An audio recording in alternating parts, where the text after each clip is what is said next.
अच्छा, तो loop diuretics जैसे कि मैंने आपको बताया था कि loop diuretics are high ceiling diuretics, ठीक है।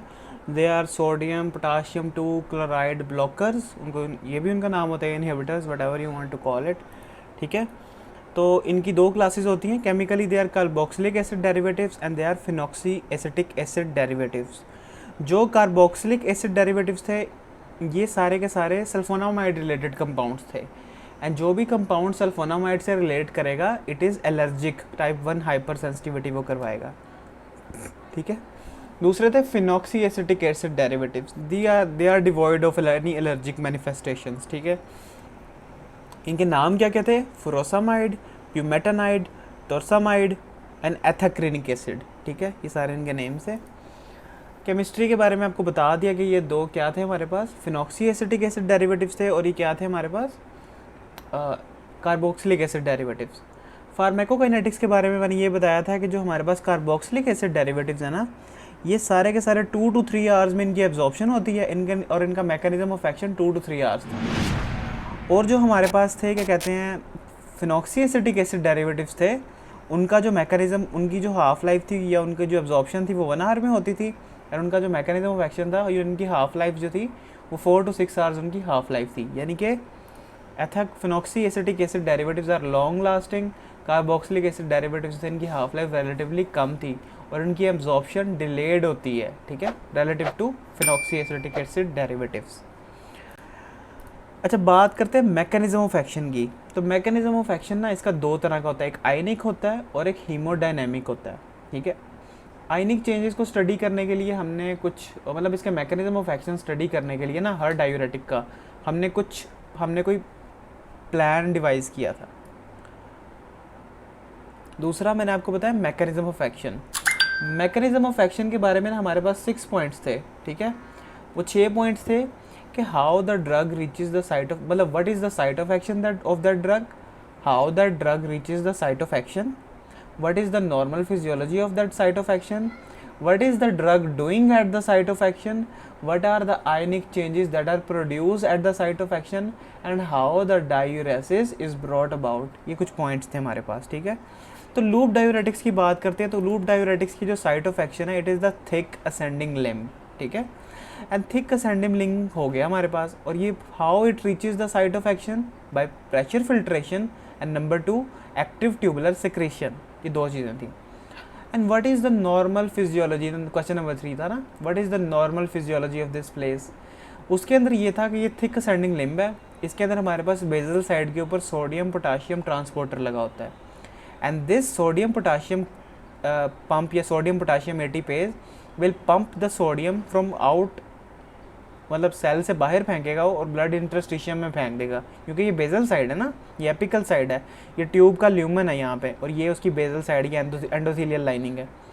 Sodium potassium ATPase will work and it will lower the concentration of sodium inside the tubule, and when it happens the sodium potassium 2 chloride co transporter या sym transporter it will be activated, और जब ये active होगा तो sodium potassium 2 chloride all of these will be pumped inside the the endothelial cell, ठीक है। अब हो गया ये हमारे पास। तो जब ये अंदर जाएगा तो आप यहाँ पे देखेंगे पोटाशियम इधर से भी अंदर आ रहा है सेल के, और पोटाशियम ब्लड से भी आ रहा है, ठीक है। तो potassium is piling up inside the cell. अब ये जो पोटाशियम यहाँ से अंदर आ रहा था ना, ये हमारे पास बैलेंस आउट हो जाएगा पोटाशियम क्लोराइड को ट्रांसपोर्टर, वो भी बेजल साइड पे एक ट्रांसपोर्टर लगा होता है। तो ये पोटाशियम जो अंदर देखो, सोडियम यहाँ से बाहर गया, पोटाशियम यहाँ से बाहर आ गया, जो ये वाला पोटाशियम यहाँ से अंदर आया ना, ये वाला पोटाशियम इस ट्रांसपोर्टर के थ्रू बाहर चला गया, ठीक है। तो potassium will be moved out of this transporter. तो ये बात, मतलब ये वाला पोटाशियम तो बैलेंस आउट हो गया, लेकिन यहाँ से जो हमारे पास, और यहाँ से सोडियम जो बाहर जा रहा था, right, the sodium that was moving outside from this cell it was balancing out from this sodium, ठीक है। तो जो नेट में हमारे पास बचा है ना वो है पोटाशियम क्लोराइड, भी हमारे पास देखें यहाँ से बैलेंस आउट हो ही जा रहा है। तो हमारे पास जो बच गया है वो कौन सा आइन है, इट इज़ पोटाशियम। तो जो पोटाशियम आइन है वो सेल के अंदर इंक्रीज होगा, and due to the increase in the potassium ion inside the cell it will be leaked through the potassium leaky channels. तो जब पोटाशियम लीकी चैनल से ये पोटाशियम लीक हो रहा है तो बाहर हमारे पास पॉजिटिव पोटेंशियल एक्यूमुलेट होगा, राइट। तो पोटाशियम लीक हुई जा रहा है, पॉजिटिव पोटेंशियल एक्यूमुलेट हुई जा रहा है, and to balance out this positive potential magnesium and calcium ions move through the paracellular spaces into the blood interstitium. Fair enough, कोई इसमें मसला वाली बात नहीं है, आपने फिजियोलॉजी सेकेंड ईयर रीनल में ये सारी चीज़ें पढ़ी हैं. Now what the drug is doing, तो ड्रग आ रहा था, it was blocking this transporter, and when this transporter was blocked, sodium, potassium, 2 chloride, all of these ions were lost in the urine. ठीक है. And the other thing that was happening was कि magnesium और calcium ये भी lose हो रहे थे. All of these ions were being lost. ये हमने लास्ट लेक्चर में ये बात डिस्कस बड़े डिटेल में की थी, अभी मैं सिर्फ रिवाइज कर रहा हूँ. ठीक है. तो ये सारे आयंस लूज हो रहे थे यहाँ पे. तो लूप डायूरेटिक्स को डिफ्रेंशिएट करने के लिए थायाजाइड डायूरेटिक्स से आपने एक बात याद रखनी है कि loop diuretics are causing the loss of calcium ions, they are causing hypocalcaemia. Thiazide diuretics causes hypercalcaemia. You need to differentiate this. अगर आपको कोई बंदा कहे कि how will you differentiate loop diuretics from thiazides, जो अभी हम आगे पढ़ेंगे आज, तो उसको डिफ्रेंशिएट करने के लिए you need to remember that the loop diuretics were causing hypocalcaemia while the thiazide diuretics are causing hypercalcaemia. तो ये नोट डाउन कर लें. It is the differentiating point based on the ionic changes that are being produced. ठीक है. Now moving forwards, loop diuretics की indications क्या क्या होती हैं. देवर, अब एक और बात देखें, अब मैं आपको बताता हूँ कि जब सोडियम लूज़ हो रहा है, यहाँ से पोटाशियम लूज़ हो रहा है, 2 क्लोराइड, ये सारे के सारे आयंस लूज़ हो रहे हैं, तो इन पॉजिटिव आयंस के साथ वाटर भी लूज़ होगा. मैंने आपको बताया था diuresis was brought about by 2 points. एक वाटर का loss in the urine increasing the volume of water and increasing the volume of, मतलब आयंस ना, आयनिक नाइट्रोयूरेसिस एंड डायूरेसिस, ये दोनों चीज़ें इकट्ठे होती हैं. That increases the volume of urine. तो सोडियम लूज़ हो रहा है inside the lumen, and whenever the sodium, wherever the sodium goes, water accompany with it, पानी भी वहीं पे जाता है. ठीक है. तो this is what this diuretic is doing. अच्छा, एक बात लूप डायूरेटिक्स के बारे में कि these diuretics are very very effective. ये बहुत ज़्यादा इफ़ेक्टिव डायूरेटिक है. They are very efficacious and they are very strong. अब ये बात मैंने आपको बताई है, लेकिन इस बात के बारे में आपने ये याद रखना है कि ये डायूरेटिक्स लूप ऑफ हेनले में एक्ट कर रहे हैं. ठीक है. तो ये इतने सारे आयंस के ऊपर प्रोड्यूस, देखो potassium, calcium, magnesium, sodium, potassium, 2 chloride, एक साइकिल इस पंप का जो है ना, वो इन सारे आयंस को इनसाइड द मेडुलरी कॉर्टेक्स में फेंक रहा है, आपके इंटरस्टिशियम में फेंक रहा है. So it is making the interstitium very very concentrated. तो ये जो ट्रांसपोर्टर है ना, ये वेरी इफेक्टिव है. तो यहाँ पे जो हमारा जो मोस्ट ऑफ द टाइम जो हमारा मैकेनिज्म था ना, काउंटर करंट मैकेनिज्म का, वो सिर्फ इसी ट्रांसपोर्टर के ऊपर 50 to 60% डिपेंड करता है. And when V block this transporter, all of these ions जो कि बाहर आ रहे थे, all of these ions will be lost through the urine. वो यूरिन के अंदर लूज हो जाएंगे, वो यहाँ पे नहीं आएंगे, वो अंदर ही चले जाएंगे, वो लूज हो जाएंगे, और इनके साथ हमारे पास वाटर भी लूज हो जाएगा. ठीक है. तो ये जो लूप डायूरेटिक्स हैं, लूप डायूरेटिक्स, अब ये लूप डायूरेटिक्स बहुत ज़्यादा स्ट्रॉन्ग होते हैं एंड ये बहुत ज़्यादा वाटर लॉस कराते हैं. मतलब इनकी डायूरेटिक्स का कैपेबिलिटी जो है ना, वो बाकी डायूरेटिक्स से थोड़ी सी ज़्यादा स्ट्रॉन्ग होती है. अब उसकी रीज़न ये है कि ये डायूरेटिक्स नंबर ऑफ आयंस पे एक्ट कर रहे हैं. ठीक है. तो जब भी आपके माइंड में एक बात आएगी ना लूप डायूरेटिक्स की, तो आपको उसी वक्त ये बात क्लिक करनी चाहिए कि लूप डायूरेटिक्स बहुत सारे आयंस को बॉडी से बाहर निकाल रहे हैं, और उन सारे के सारे आयंस के साथ एक कोऑर्डिनेशन नंबर के थ्रू एक वाटर भी जा रहा है, पानी भी जा रहा है साथ. तो हमारी बॉडी के अंदर अगर बहुत ज़्यादा वाटर अक्यूमुलेटेड है, तो लूप डायूरेटिक्स उन सारे के सारे वाटर को बॉडी से बाहर निकाल देंगे. ठीक है. तो ये बात आपको याद होनी चाहिए. तो loop diuretics will cause volume contraction. अगर हमारे पास किसी बॉडी कंपार्टमेंट में पानी या वाटर ज़्यादा हो गया है, एडिमा डेवलप हो गया है, तो लूप डायूरेटिक्स क्या करेंगे, दीज डायूरेटिक्स विल डिक्रीज और they will cause volume contraction. तो ये बात याद होनी चाहिए आपको. ठीक है. अब वो वॉल्यूम कंट्रैक्शन कैसे करवाएंगे, अब देखें, एक्यूट पल्मोनरी एडिमा.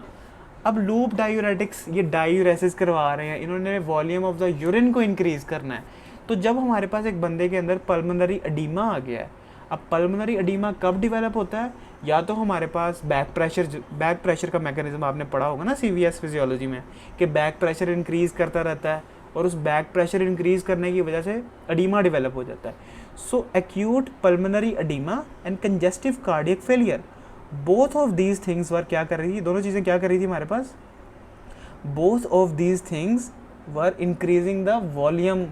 ये हमारे पास बॉडी कंपार्टमेंट में वॉल्यूम ज़्यादा कर रहे थे. तो लूप डायूरेटिक्स क्या कराते हैं, वॉल्यूम कॉन्ट्रैक्शन करवाते हैं, जिसकी वजह से हमारे पास क्या होता है, this is the best and foremost indication of acute pulmonary oedema. जब भी आप कोई कंजेस्टिव कार्डियक फेलियर या मायोकार्डियल इन्फेक्शन या कोई ऐसा पेशेंट देखेंगे जो कंपेंसेटेड कार्डियक फेलियर में है या अनकम्पेंसेटेड कार्डियक फेलियर में है या उसे एडीमा डेवलप हो गया है, जनरलाइज्ड एडीमा डेवलप हो गया है, आप उसकी मेडिकेशंस के अंदर लूप डायूरेटिक्स को हमेशा डिस्कवर करेंगे. You will always see that there is a drug called furosemide, जो इसका प्रोटोटिपिकल ड्रग है. That drug is present in the regime of congestive cardiac patient failures. ठीक है. Number 2 is hypercalcaemia. मैंने अभी आपको बताया है कि loop diuretics were causing hypocalcaemia. तो जब हमारी बॉडी के अंदर हाइपरकैल्सीमिया हो जाएगा तो मैं लूप डायूरेटिक्स दे दूंगा, तो लूप डायूरेटिक्स हाइपरकैल्सीमिया को ट्रीट कर देंगे. अच्छा, अभी एडीमा की एक टाइप होती है रिफ्रैक्टरी एडीमा. ठीक है. तो लूप डायूरेटिक्स जो है ना वो हम रिफ्रैक्टरी एडीमा में भी देते हैं. ठीक है. अब रिफ्रैक्टरी एडीमा के अंदर हम देते हैं कि डायूरेटिक थेरेपी देते हैं. अब रिफ्रैक्टरी एडीमा में हम कौन कौन से डायूरेटिक्स देंगे, हम लूप डायूरेटिक्स को देंगे और इसके साथ हम कंबाइन करेंगे एल्डोस्टेरोन एंटागोनिस्ट को, वो हम आगे पढ़ेंगे. तो इसके आगे आप लोग लिख लें रिफ्रैक्टिव एडीमा के आगे कि दो क्लासेस ऑफ ड्रग्स हम इसमें देंगे, हम लूप डायूरेटिक्स भी देंगे, हम एल्डोस्टेरोन एंटागोनिस्ट भी देंगे यहाँ पे. ठीक है.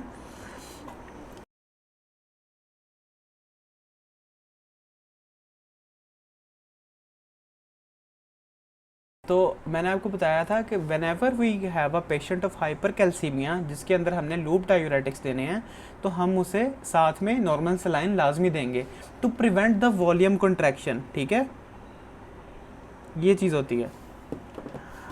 अच्छा, अब तीसरा बात था, मैंने आपको बताया था कि रिफ्रैक्टरी एडीमा. रिफ्रैक्टरी एडीमा में हम कौन कौन से डायूरेटिक्स दे रहे थे, लूप डायूरेटिक्स को कम्बिनेशन थेरेपी में दे रहे थे, लूप डायूरेटिक्स को हम एल्डोस्टेरोन एंटागोनिस्ट के साथ कंबाइन करके दे रहे थे. ठीक है. अच्छा, अब तीसरी जो उसकी 5वीं कंडीशन है ये है हाइपरकैलीमिया. हाइपरकैलीमिया यानी कि बॉडी के अंदर क्या हो गया है, पोटाशियम के लेवल क्या हो गए हैं, ज़्यादा हो गए हैं. ठीक है. तो ये चीज़ है कि the levels of potassium are increase in the levels of potassium are increase in the blood. Hyperkalaemia. तो how will we treat this patient.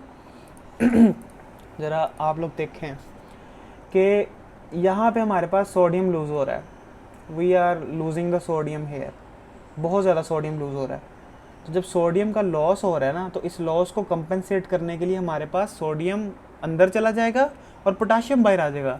कल मैंने आपको एक बात लिखवाई थी कि whenever there is the loss of sodium it will always be compensated by loss of potassium and loss of hydrogen positive ions. ठीक है.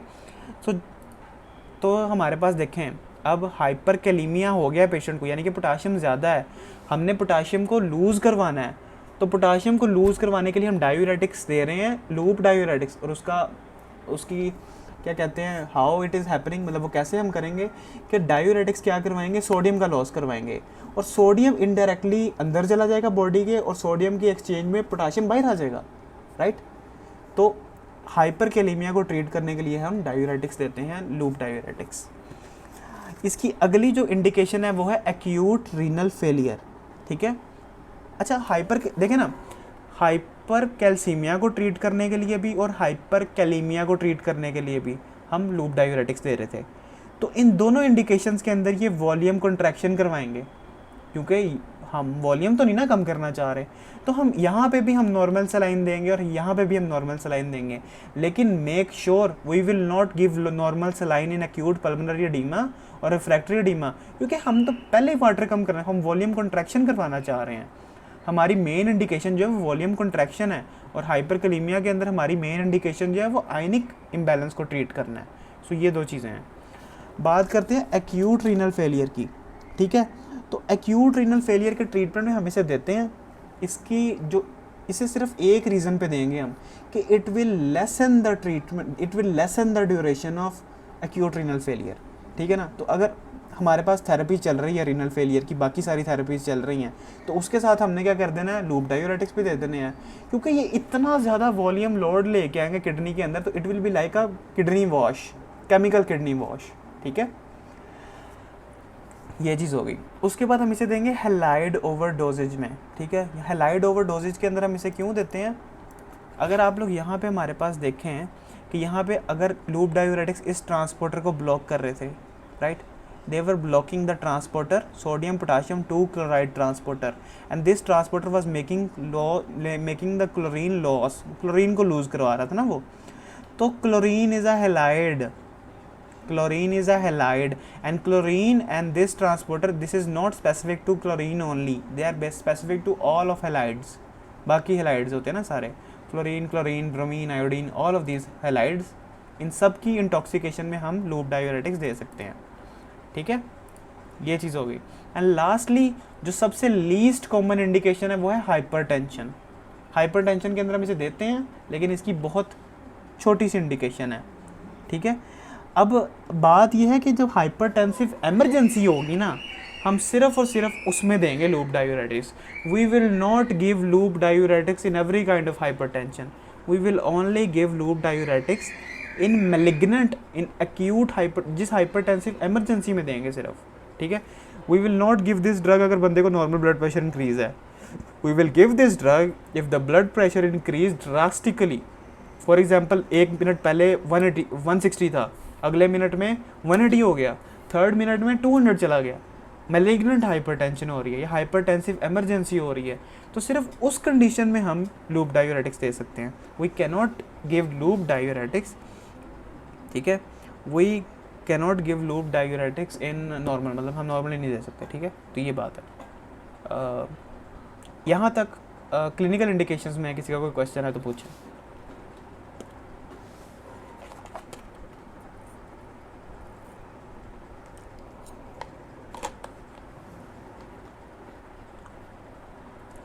क्लिनिकल इंडिकेशन में कोई क्वेश्चन है किसी का?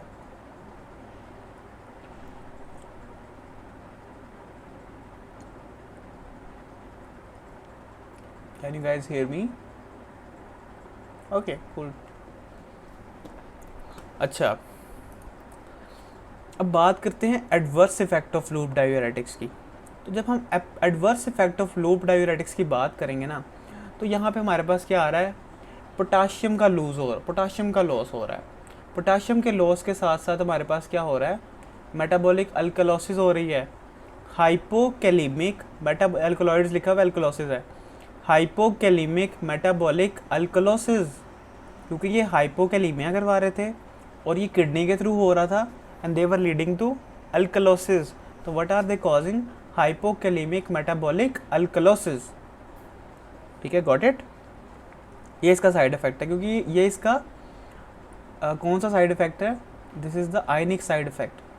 Number 2, these drugs were causing ototoxicity.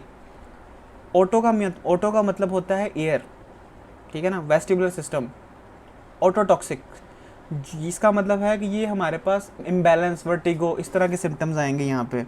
They were causing, जो हमारे पास endolymphatic fluid होता है ना, उसके अंदर हमारे पास सोडियम पोटाशियम 2 क्लोराइड ट्रांसपोर्टर वहाँ पे भी होता है, तो उसकी ब्लॉकेज की वजह से ये क्या करवा रहे थे, दे वर कॉजिंग ओटोटॉक्सिसिटी।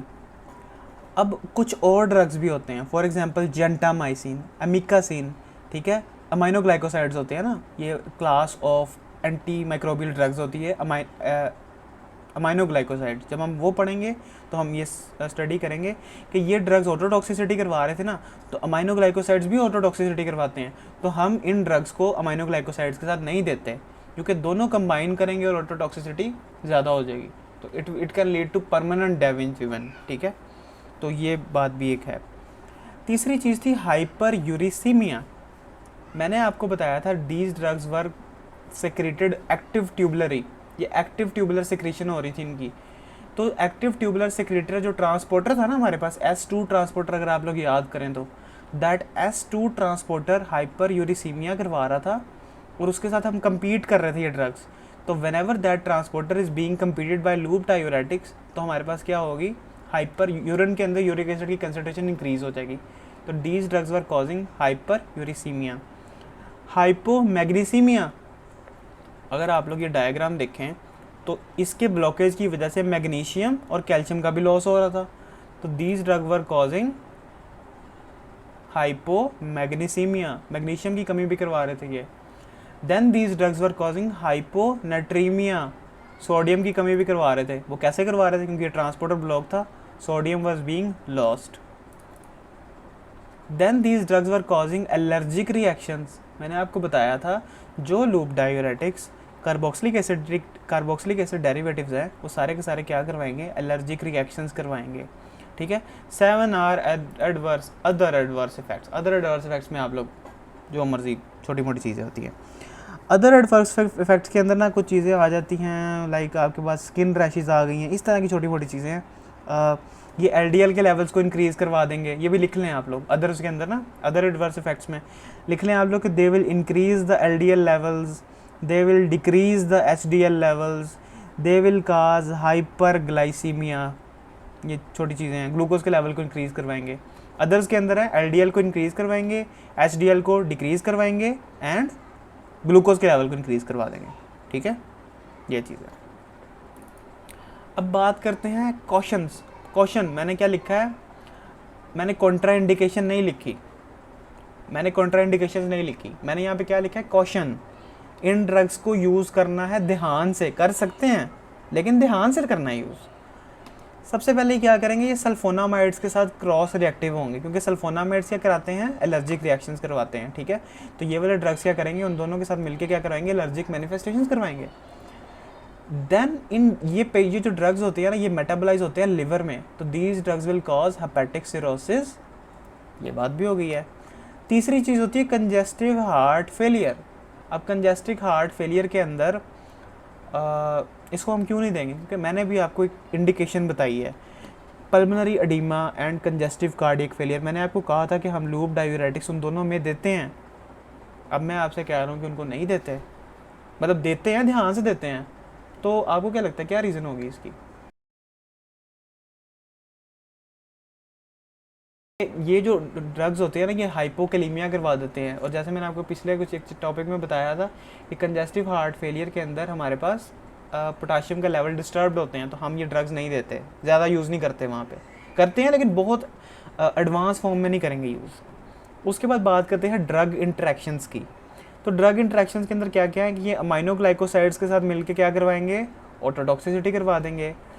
अब ये पोटाशियम के लेवल को डिस्टर्ब कर रहे हैं। जब आप डाइजॉक्सिन पढ़ेंगे तो डाइजॉक्सिन की टॉक्सिसिटी को ये इंक्रीज़ करवा देते हैं। वो कैसे करवाएंगे? जब हम डाइजॉक्सिन पढ़ेंगे तब मैं आपको बताऊंगा। एनएसएइड्स के साथ हम नहीं देते क्योंकि ये क्या करवाएंगे? एक्शंस एंटागोनाइज्ड एज नाइट्रिक ऑक्साइड पर। अच्छा, जब मैंने आपको बताया था इसका मैकेनिज्म ऑफ एक्शन, तो उसमें हमने आयनिक चेंजेस पढ़ ली थी, we studied the ionic changes. Now I want you to know कि इसकी कुछ हीमोडायनेमिक चेंजेस भी होती हैं। एंड हीमोडायनेमिक चेंजेस क्या क्या होती हैं? कि these drugs causes the production of prostaglandins, PGE2 की प्रोडक्शन करवाते हैं ये। And because of the production of PGE2 ये ड्रग्स क्या करवाएंगे? These drugs will lead to vasodilatation in kidneys, तो वो किडनी के अंदर ब्लड फ्लो भी इंक्रीज करवा देते हैं। तो हैंस इट वाज ऑल्सो, और ये जो प्रोस्टाग्लैंडिन्स होते हैं ना, इनकी फॉर्मेशन NSAIDs से ब्लंट होती है। तो इस वजह से हम NSAIDs के साथ इसके इंट्रैक्शंस की बात कर रहे हैं कि प्रोस्टाग्लैंडिन मीडिएटेड जो इसका इफेक्ट होगा ना, it will be reduced by NSAIDs, कि NSAIDs प्रोस्टाग्लैंडिन्स की फॉर्मेशन को कम करवाते हैं। ये सारी की सारी चीज़ें आपके साथ रिलेट करेंगी जब आप वो वाले टॉपिक्स भी पढ़ लेंगे, ठीक है। ये भी कुछ अगले टॉपिक्स की बातें हैं, लेकिन यहाँ पे बताना ज़रूरी है, ठीक है। अच्छा, NSAIDs antagonise the action of prostaglandin formation, ठीक हो गया। Then thiazides. अब थायाजाइड्स क्या हैं? थायाजाइड्स आर पोटाशियम, ये थायाजाइड्स और पोटाशियम स्पेरिन डायूरेटिक्स के साथ सिनर्जिज्म करवाएंगे। अब थायाजाइड भी डायूरेटिक्स हैं, पोटाशियम स्पेरिन डायूरेटिक्स भी डायूरेटिक्स हैं, लूप डायूरेटिक्स भी डायूरेटिक्स हैं। तो ये सारे के सारे मिलके आपस में एक दूसरे के साथ सिनर्जिज्म करवाएंगे, ठीक है। तो